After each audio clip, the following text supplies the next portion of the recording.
correctness or constitutionality of any decision of the Supreme Court. Yes, in the exercise of its judicial review. All right. Now, is there any function allotted to the executive department whereby it can review, even in a minor sense, the decision or orders of the Honorable Supreme Court? Reviewing the decisions and orders of the Supreme Court?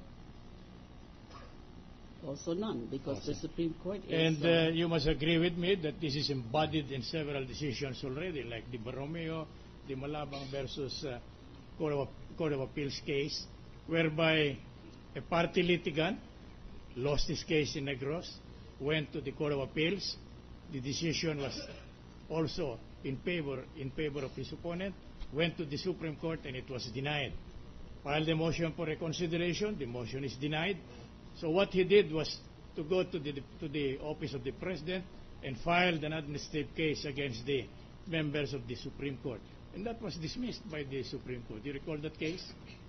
Well, I don't exactly recall that case, but the was, principle involved... Yeah, but there was a I'm sorry. Kindly go ahead. The principle involved, I'm familiar with. Right. And there was a dictum in there stating that there is no authority or governmental setup in our system of government, not even the office of the President can review, much less reverse, any decision of the Supreme Court. Am I right? Yes, Your Honor, in the exercise of this judicial You recognize review. that? Yes, Your Honor. In the governmental setup, necessarily the Supreme Court is higher than any of the departments of the executive department. The judiciary, the Supreme Court, is a co-equal branch. Yeah, insofar as the departments are concerned, right? Yes, Your Honor. But how? I'm referring to the other cabinet, the cabinet of the President, are they, or the departments under the President, are they co-equal with this? Is that what you wanted to tell us? Well, the departments or the executive offices under the office of the President, they all form part of the executive department. Correct. So they have the executive department, all executive officers have their respective powers and prerogatives in the exercise of the executive power, and the executive branch of government happens to be a co-equal branch of government. And in the distribution of powers under the Constitution, it is not the cabinet member or the department officials that are on level with the judiciary, is it not? Well, it is the President or the Chief Executive.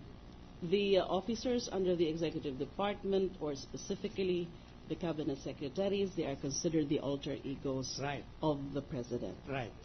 Now, if that is so, why could there be a dispute relative to the validity of the resolution of the Honorable Supreme Court in connection with the issuance of hold order by a Secretary of the Department, Secretary of the President? There is an issue because of the propriety of the TRO. As I explained earlier, responding to the question of the Honorable Presiding Officer, we are questioning the propriety of the TRO because it violates, or it went against, or goes against the very essence of a TRO. And after your challenge against the TRO had been resolved, is there any alternative left to any member of the cabinet to disobey the order or ruling of the Supreme Court, irrespective of the nobility of purpose on the part of the Secretary? Yes, if there is a final ruling on the issue of the validity of the TRO, then we will have no choice but to adhere to the TRO, because that would be a final ruling of the Supreme Court, and we cannot reverse the Supreme Court on that matter. I understand that in this case there was a ruling already insofar as the TRO is concerned, is it not? Yes, Your Honor, that was November 18. Yes, and that had never been amended, much less repealed or revoked as of this time, is it not? No, Your Honor, because it denied precisely the motion to lift and or motion for reconsideration Was- of the November 15, was the- 2011 TRO. And the motion to lift was denied. The motion to lift was denied That- in the so that- resolution of November 18. And it means, to us, it means therefore that the TRO stands as it is. As of November 18, it was not yet clear because of the dispute on the exact interpretation, the import of the TRO, whether it was already considered effective on account of the non-compliance by petitioners with condition number 2. Nalaman po natin. Is that, I'm sorry, Mr. Madam Secretary. Go ahead, Opo, please. as of November 18, hindi pa ho klaro yon na effective na yung TRO. Wala pa nga ho silang pinalabas na any confirmation, any order, any ruling na yes, there had been compliance already with the conditions of the TRO. Sa pagkakaalam ko po, kailangan ng separate order or any clarification from the Supreme Court doon sa compliance. And it is only when there has been a confirmation of the full compliance And- with the conditions na pwede na nating sabihin na naging effective na po yung TRO. I know that you had been a practitioner of note before entering the government. Is that right? Yes, Your Honor. All right. And you must have been continuously in appellate practice. Well, I have some exposure to appellate practice. And you knew that the Supreme Court acts in bank and also in a division. Yes po. And Yes, the sir. decisions of the court, Supreme Court, whether in bank or in division, must be a majority decision. Yes, sir. It is in its entirety, it is the responsibility of all the members who participated therein, not a particular member, not even solely by the ponente. Yes, sir. All right. Now, in this particular instance, there is a statement in here, and may I be allowed to read it for your benefit. Respondent betrayed public trust through his partiality in granting a temporary restraining order in favor of former President Gloria Macapagal Arroyo. My understanding of this particular impeachment article is that it was the Honorable Chief Corona who issued the restraining order. Is that correct? Or do you agree with that, based on the allegation of this impeachment complaint?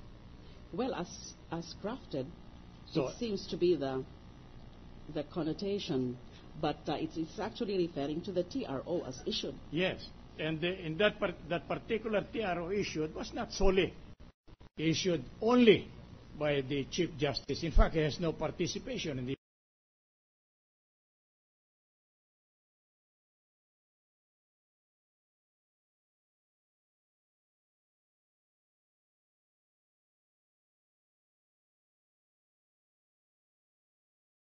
Who voted in favor of the issuance of the TRO in November Well, 15? why could you give us an explanation as to why the charges were merely leveled against the Chief Justice, notwithstanding the fact that there would have been no TRO had there been no concurrence of the majority of the court?